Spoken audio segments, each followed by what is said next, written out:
Hello et bienvenue sur le podcast Young, Wild and Free, le premier podcast qui donne la parole aux francophones installés au Canada pour donner toutes les clés à celles et ceux qui se posent des questions sur la vie canadienne. Je suis Hélène, ton hôte actuellement en PVT au Canada. Je te propose un moment intimiste dans lequel je te partage les hauts et les bas qui rythment la vie d'un expat, le parcours d'immigration, le marché de l'emploi, les opportunités professionnelles, la création d'un cercle amical, les différences culturelles et le coût de la vie.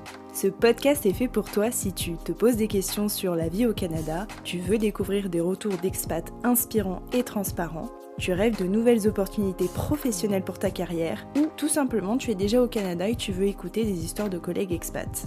Je te donne rendez-vous chaque semaine pour partager mes doutes, mes victoires et mes rêves, seul ou accompagné d'invités qui ont également tout quitté pour poursuivre leurs rêves. Nous avons une mission, te raconter avec authenticité et transparence notre expérience. Bonne écoute! Hello, comment ça va vous? Écoutez, moi ça va bien. J'attendais pas de réponse de votre part puisque je suis toute seule devant mon micro, mais j'espère que tout le monde va bien, que ces premiers jours du mois de janvier se sont bien passés, que tout le monde a passé de bonnes fêtes, bien mangé, pour celles et ceux qui sont restés à Montréal, que vous avez quand même pu en profiter solo ou entre amis. En tout cas, les fêtes sont terminées. Et pour celles et ceux qui ont eu la chance de rentrer en France, que vous avez pu bien profiter avec vos proches. Nous, on a eu la chance de recevoir mon beau-père et de faire plein d'activités à Montréal, comme aller voir un match de hockey, faire la cabane à sucre qui s'appelle la sucrerie de la montagne à Rigaud, à 1h15 de Montréal. C'était très chouette, parce que oui, il y a des cabanes à sucre qui sont ouvertes toute l'année. Puis de faire l'expérience au chalet à Charlevoix. C'était tellement bien, il y avait plein de neige, on a fait des feux de cheminée, et je vais y arriver. Et puis, on a visité la baie de Saint-Paul. Vraiment très chanceux et très reconnaissant de pouvoir vivre ces expériences ici. Donc après cette superbe introduction sur mes vacances, sans plus tarder, c'est parti pour le retour d'expérience d'une PVTiste 1 an et demi après à Montréal. J'ai une nouvelle fois décidé de ne pas scripter cet épisode, donc ça va être 100% spontané, 100% authentique. J'espère ne pas aller dans tous les sens, mais je vais quand même essayer de structurer un peu toute ma pensée. Alors, dans l'ensemble, évidemment, c'est une expérience ultra positive pour moi, puisque j'ai l'impression d'avoir... Je suis déjà quelqu'un de base assez mature, mais d'avoir encore plus grandi, d'avoir appris sur moi-même, d'avoir repoussé mes limites, et de devenir encore plus... Je me lance des fleurs depuis tout à l'heure. Une meilleure personne. De m'ouvrir... Ouais, c'est ça en fait. De m'ouvrir plus au monde, d'être moins... sauvage, si je puis dire, parce que j'ai un côté des fois où je trouve que je suis assez sauvage, d'où le fait de faire un podcast audio et pas vidéo aussi. Ouais, de m'ouvrir plus aux autres, d'être moins dans le jugement peut-être que quand j'étais en France, d'accepter les expériences telles qu'elles arrivent. Donc c'est vraiment un beau chemin qui a été parcouru depuis déjà 1 an et demi. Donc ça, ce serait la première chose que je remarque le plus dans mes points positifs. La deuxième, c'est d'avoir eu la chance de voyager à Toronto cet été avec mon père, d'avoir été à New York avec mon beau-père au mois d'août. En fait, c'est des expériences uniques pour moi parce que je les vis avec des membres de ma famille. On découvre en même temps, on apprend en même temps et c'est comme décupler, c'est 3 fois plus, c'est meilleur en fait. Quand je fais des voyages toute seule ou avec mon chum, c'est génial. Mais quand je le fais avec ma famille, c'est gravé, c'est unique en fait. Et pour moi, ça signifie le monde. Genre, c'est vraiment une chance inouïe. Donc, on a fait Toronto, on a fait New York. Qu'est-ce qu'on a fait d'autre? J'ai fait Boston, que j'ai adoré. Vraiment une ville superbe. J'avais pas spécialement d'attente, mais c'était génial. Très cher, mais superbe. Quand même, on a fait le Mexique au mois d'avril. J'avais oublié ça. Génial, la chaleur quand il commence un peu l'hiver à être long à Montréal.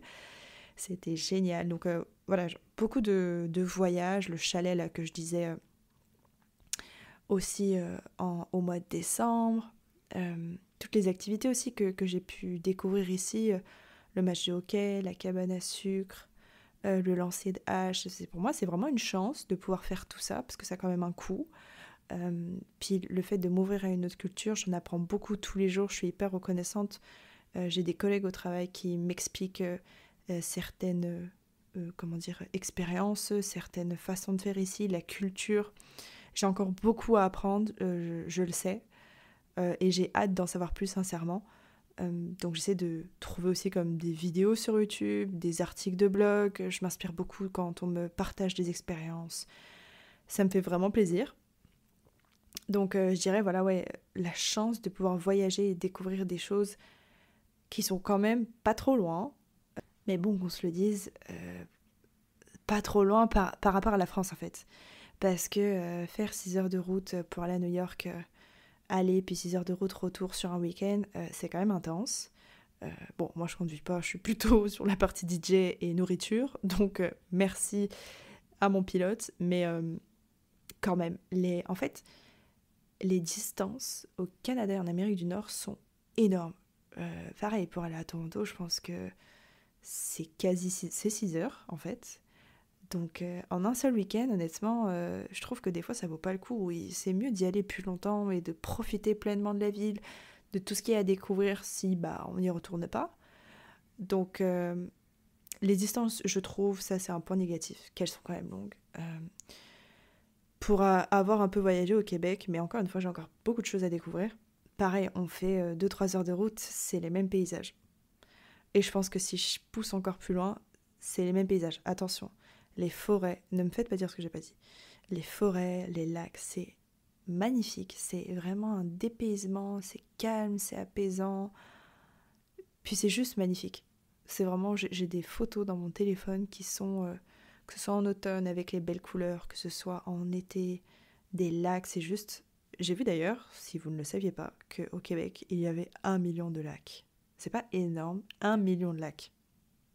Incroyable. C'est une information officielle qui était sur le site du Canada. Canada.ca, je crois. Bref. Donc ouais, simplement pour comparer, même si j'aime pas faire ça, quand on fait plusieurs heures de route en France, moi j'habitais à Lyon, j'étais en 4 heures, même moins, selon les villes où j'allais, bref, entre 2h30 et 4 heures dans le sud, et vous êtes complètement dépaysé hein, quand vous allez à Nice, quand vous allez à Marseille, quand vous allez à Montpellier. Enfin, c'est des villes qui sont très différentes les unes des autres, mais en termes d'architecture, de paysage, en quelques heures de route, c'est vite très changeant.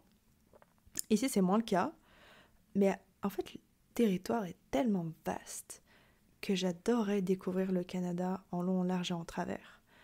Prendre le train pour aller jusqu'à Vancouver, découvrir les Rocheuses. Mais il y a un moment où ça coûte de l'argent et c'est loin et c'est long. Et il vaut mieux, financièrement parlant, prendre un billet pour aller au Mexique, par exemple. Aller à Miami, c'est 2 fois moins cher, environ, que de voyager à l'intérieur même du Canada.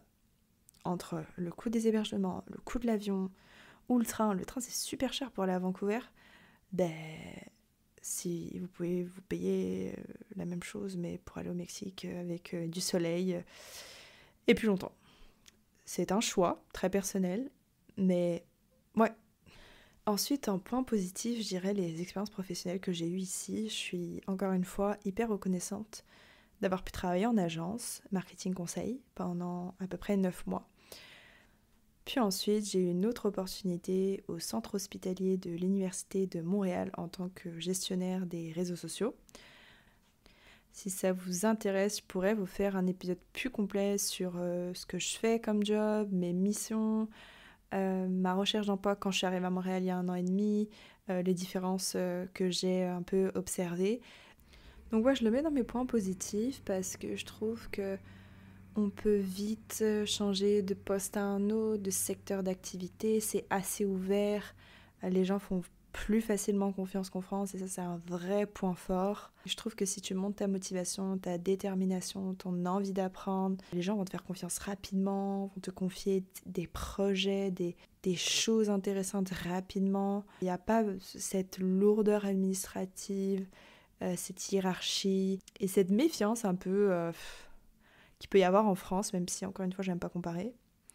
Donc je trouve que tout est plus ouvert, tout est comme à portée de main, mais tu sais, il faut y aller, faut avoir un peu du culot, faut être audacieux, faut aller taper aux bonnes portes, faut utiliser les bons outils. On dit qu'il y a comme 80% des offres d'emploi à Montréal en particulier qui sont pas publiés, qui sont pas visibles en ligne.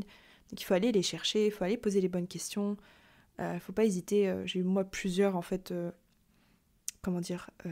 appels avec des gens que je ne connaissais pas du tout, que ce soit dans la partie RH, que ce soit dans la partie communication marketing. C'est des gens, je les remercie infiniment, qui ont pris le temps de m'expliquer un petit peu comment fonctionnait le marché ici. Donc je trouve que tout ce qui concerne le marché de l'emploi, c'est un vrai plus pour moi ici, si vous voulez développer votre carrière, quel que soit le secteur d'activité. Si vous vous en donnez les moyens, vous allez pouvoir aussi switcher d'une activité à une autre. Ça aussi, c'est quand même plus ouvert qu'en France. Alors attention, je vais nuancer mes propos parce que je sens qu'il y en a qui vont venir prendre ma veste pour pas grand-chose. Faut être conscient qu'en venant ici, il y a des avantages qui sont extrêmement différents. J'en parlais encore avec mon beau-père la semaine dernière. On parlait des tickets resto. Un truc que j'avais complètement oublié, les tickets resto. Ici, ça n'existe pas. Les vacances, la norme, c'est 2 semaines. C'est extrêmement peu. Et encore plus pour les Français. Autant dire qu'avec 2 semaines, on fait pas grand-chose, mine de rien. Moi, par exemple, j'ai 4 semaines, plus des jours de congé maladie. Donc, en vrai, je trouve que la norme, c'est 2 semaines, mais il y a quand même pas mal d'entreprises qui proposent 3, voire 4 dans certains cas.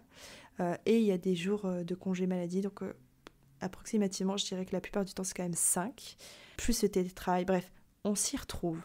Mais voilà, il faut toujours peser le pour et le contre dans les avantages qu'on souhaite, les objectifs qu'on veut se donner et atteindre. Et c'est comme ça qu'on arrive à se dire ce système de travail me convient mieux qu'un autre. Pareil, très différent au niveau de la période de préavis. Moi, j'ai connu des périodes de préavis en France quand vous voulez quitter une entreprise. Quand vous n'êtes pas cadre, c'est 1 mois. Quand vous êtes cadre, c'est 3 mois. C'est hyper long. C'est vraiment hyper long. Et c'est en ça où je dis que quand même une lourdeur dans les process, dans la partie contrat. Alors après, qu'on se le dise, vous êtes quand même beaucoup mieux protégé quand vous travaillez en France qu'ici. Ici, c'est vraiment du jour au lendemain, on peut vous remercier, puis on peut faire sauter le préavis, donc il n'y a pas de préavis en fait. C'est assez surprenant. Il n'y a pas de passation avec une autre personne. C'est vraiment au bon vouloir, j'ai envie de dire, entre la personne qui est en poste et l'employeur. Ça se fait un peu comme ça. Si l'employeur décide qu'il n'y a pas de préavis, il n'y a pas de préavis. Et en général, le préavis, c'est 2 semaines. Donc autant vous dire que ça va vite. Ce que je trouve d'ailleurs un peu surprenant, parce qu'en 2 semaines, il n'y a pas le temps de voir grand-chose, de faire grand-chose. Mais en tout cas, ça fonctionne comme ça. Donc je trouve que dans le monde du travail au Canada, c'est extrêmement différent. Dans la façon de travailler, dans la façon de communiquer, il y a beaucoup plus de communication, je trouve, positive. On est moins dans le jugement.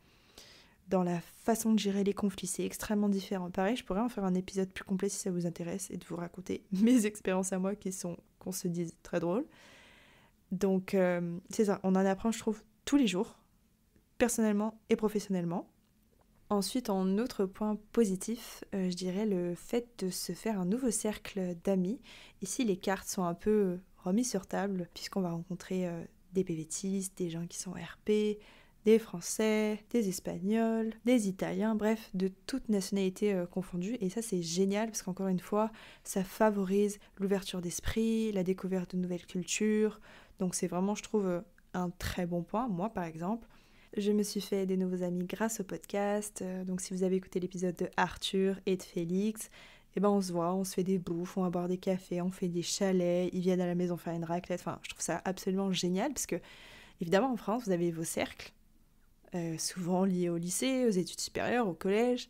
Puis, vous les élargissez pas plus que ça puisque vous les avez déjà.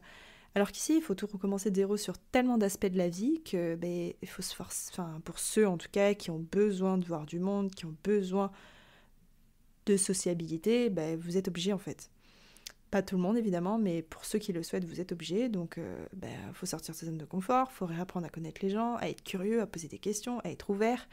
Donc je trouve que c'est encore une fois un bon point personnel. Oh, une ambulance. Bref.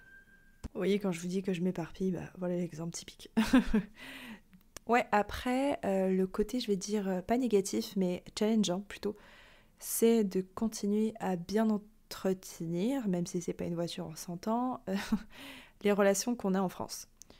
Je trouve que ça demande quand même, en fait, pas mal d'énergie de, créer des relations solides, parce qu'en fait, ce qui se passe ici, c'est qu'on sait que les gens sont là pour certains 1 an, 2 ans, mais on sait qu'ils vont aussi partir. Qu'on se le dise, qu'on soit honnête. Soit ce sera la fin du PVT, soit ce sera 3, 4 ans après la RP, qu'ils ont envie de changer de province, qu'ils ont envie de voyager, qu'ils ont envie de rentrer en France. Bref, il peut se passer tellement de choses ici, la perte d'un proche, enfin bref. En fait, moi je trouve qu'on se prépare, on s'accroche aux gens, on leur fait confiance, on s'ouvre à eux, mais on sait aussi qu'ils peuvent partir.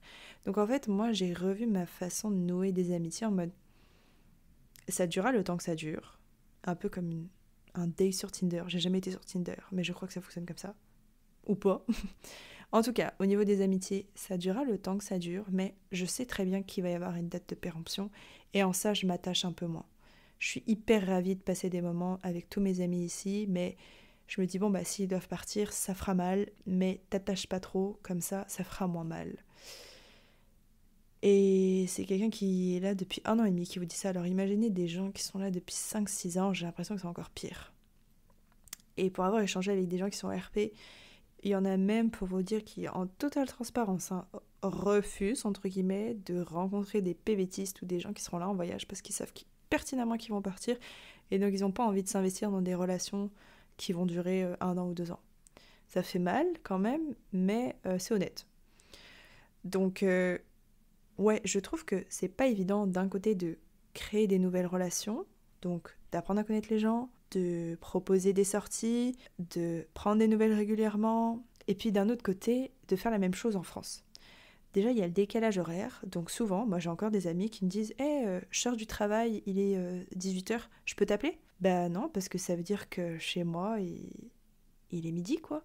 Et donc je suis au travail. Ça part d'un bon sentiment, mais en règle générale, ça veut dire qu'il faut concentrer ses appels le week-end, et sans déconner, moi, le dimanche matin, en général, j'appelle mon père, j'appelle ma grand-mère, j'appelle mon beau-père, j'appelle ma belle-mère, des fois j'appelle une amie. En gros, le dimanche matin, il est réservé aux appels. Donc quand vous avez les tâches ménagères, que vous voulez un minimum sortir pour vous aérer l'esprit, que vous voulez faire du sport, aller voir un ami, machin, bah en fait le week-end il passe super vite. C'est un plaisir d'avoir des nouvelles des proches et de donner des nouvelles à l'autre bout de l'Atlantique, mais tout ça prend du temps. Donc on en revient à l'épisode précédent, je vous disais question de priorisation. Évidemment la famille passera toujours en premier, mais voilà. Donc ouais, je trouve que quand même dans un point on va dire un peu challengeant, le fait d'entretenir des relations ici et d'entretenir en France, c'est pas toujours évident. Parce qu'il y a le décalage horaire en France, parce qu'il faut trouver le bon moment pour s'appeler pour les deux personnes. Des fois, moi je rentre des courses, la personne elle s'apprête à manger le soir. Donc on y arrive toujours, mais parfois c'est complexe. Quand les gens veulent pas y mettre du leur, c'est complexe. Et puis, je trouve aussi que moi j'ai toujours plein de choses à raconter. La pré-journée, ça fait déjà 17 minutes 45. Mais les gens qui sont restés en France, et certains de mes amis, eux, quand je leur demande quoi de neuf, ils vont me dire rien et toi, ou pas plus et toi, que du vieux et toi. Mais même moi, si on me dit, bah voilà, j'ai présenté tel projet, ou en ce moment ça va pas trop dans ma vie personnelle, ou je sais pas. Mais je pense qu'en fait, on vit des expériences de vie qui deviennent tellement différentes et qu'en fait, il y a un fossé qui se crée entre nous que des fois, j'ai l'impression de raconter comme un film de ce qui se passe dans ma vie. Or, c'est la même chose. Je vais au travail, je prends les transports, je dors, je mange, et le week-end, je profite. Et je pense qu'en France, on fait pareil. Donc, c'est challengeant, mais j'essaie toujours de trouver des moments pour prendre des nouvelles de mes amis, que ce soit sur WhatsApp, en message, par vocaux ou par appel. Moi, ça me fait toujours plaisir de savoir ce qui se passe dans la vie de mes amis. Puis ça permet de garder le lien, parce que mine de rien, chacun est occupé avec le travail, avec sa vie personnelle. Puis si on se donne pas des nouvelles, j'ai envie de dire quand même fréquemment, bah on perd vite le lien. Maintenant qu'on a fait le sujet des amis, je vais parler de la famille. Moi, je gère plutôt bien l'aspect distance avec la famille. C'est évident qu'il me manque beaucoup, que j'ai l'impression de louper des moments importants dans une vie, comme les anniversaires, Noël. Mon père s'est fait opérer de la hanche 2 mois après que je sois partie à Montréal. J'aurais aimé pouvoir l'accompagner à l'hôpital, être plus présente dans certains moments, mais j'ai fait un choix et je l'assume. J'ai des nouvelles, heureusement, tous les week-ends, comme je disais juste avant, on s'appelle en FaceTime. Mais c'est pas pareil, c'est vraiment pas pareil. On est conscient qu'on vit plus les mêmes réalités, que ce soit dans l'aspect politique, travail, tout devient très différent. Mais on garde le lien, on se voit et ça fait du bien. On parle de banalité et ça fait du bien. La nouvelle série qui est sortie, de l'environnement politique, parce que voilà, on reste français, qu'on aime bien en parler. Bref. Euh, la chose par contre qui est un peu plus difficile à gérer, c'est, je dirais, le vieillissement de ses proches, la maladie et les décès. Au mois d'août, j'ai perdu mon grand-père. Il était à l'hôpital depuis 2 mois, je pense. Il y avait une artère qui était bouchée. Puis ensuite, il allait sur ses 90 ans. Donc, vous savez, il y a tout qui pète un peu l'un après l'autre dans le corps. Donc, ça a été des moments un petit peu particuliers et difficiles. Parce qu'à distance, moi, j'arrivais pas à me rendre compte de la situation. J'étais prête à prendre un avion du jour au lendemain pour passer du temps avec lui et profiter de sa présence encore 2, 3 jours, une semaine, 2 mois. En fait, ça c'est difficile, je trouve. Parce qu'on doit faire confiance en ce que nous disent nos proches sur la situation médicale. Mais on se rend pas compte de la gravité de la situation. Donc on se dit, bon, moi je suis quelqu'un qui est de nature positive et optimiste. Donc je me dis, ça va durer, ça va tenir. C'est quelqu'un de fort, mais on ne peut rien contre la santé. Et finalement, on se rend compte qu'on ne contrôle rien et que y a un moment, on va tous partir. Et dans ces moments-là, c'est dur parce que j'aurais aimé être plus présente, j'aurais aimé faire plus, j'aurais aimé être d'un plus fort soutien pour ma grand-mère, pour mon père. Mais les choses se sont faites ainsi, et il faut l'accepter. Donc, il est décédé le 6 août, et je suis rentrée le 6 août en urgence pour assister aux funérailles. Je suis restée 1 semaine en France, ou 8 jours, je sais plus. C'était une semaine assez intense, dans un contexte particulier évidemment, mais j'ai encore une fois eu la chance de profiter de ma grand-mère, de la soutenir, de passer du temps avec mon père, de voir mes amis. J'étais super contente de profiter de ce moment un peu douloureux pour voir beaucoup d'amis à moi. Et c'est là où on voit aussi le soutien des gens qu'on connaît depuis des années qui sont toujours là et ça fait tellement plaisir. J'ai eu de la chance que ce soit aussi à cette période parce qu'au mois d'août, les gens étaient quand même pas mal en vacances, mais étaient autour de là où j'habitais, donc ça m'a fait vraiment très plaisir. Puis je suis rentrée et j'ai démarré un nouveau travail le lendemain. Parce qu'en fait, le lundi 5 août, je quittais mon ancien job en agence. Le mardi 6, je démarrais un nouveau job à l'hôpital, comme je disais. Et je leur ai annoncé le jour même où j'ai commencé le job en mode voilà ce qui se passe, je pars ce soir en France. C'était très particulier quand je le disais. Je savais pas comment l'annoncer, je savais pas comment ils allaient le prendre, je me disais oh là là, je vais perdre mon job alors que je l'ai même pas commencé, je vais me retrouver sans emploi, comment je vais faire pour payer mes factures, mais en même temps en France, la famille c'est pour moi, hein, c'est la base et ça passera au-dessus de tout, donc en fait je m'en fous. Mais à la fois je suis réaliste, il me faut de l'argent pour vivre, enfin bref. C'était intense, mais à la fois j'ai pu recharger les batteries émotionnellement parlant, profiter de tout le monde, j'ai pu voir mon frère et ma belle-sœur, donc ça a fait du bien quand même, ça a vraiment fait du bien. Et puis ça permet aussi de remettre un peu les idées en place, je trouve, sur la perspective d'avenir ici, sur la place de la famille quand on est à l'étranger. Parce que voilà, on se dit que les FaceTime c'est bien, mais quand il se passe ce genre de situation, ça remet, je trouve, un peu les pieds sur terre aussi. Donc pour information, si jamais vous avez à vivre ce genre de moment, l'assurance, je dirais Club BVT si je ne me trompe pas, rembourse votre billet d'avion aller-retour. Moi, dans le stress et les émotions, j'ai pris mon billet et ensuite j'ai fait appel à l'assurance, mais normalement c'est l'inverse. Il faut appeler l'assurance et c'est eux qui vous réservent le billet d'avion.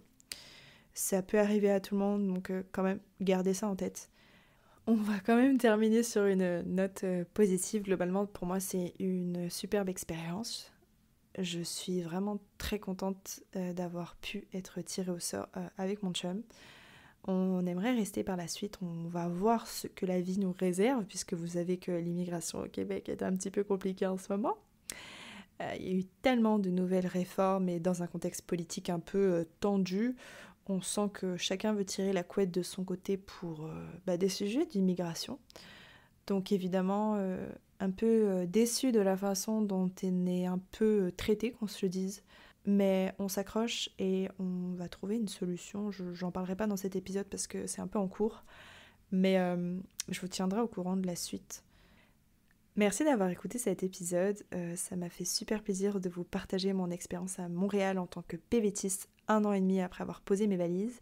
Si jamais vous voulez me partager votre histoire et le partager à la communauté, n'hésitez pas à me contacter sur LinkedIn. Mon nom c'est Hélène Caracas, Hélène E2LEN, Caracas comme la ville, la capitale du Venezuela.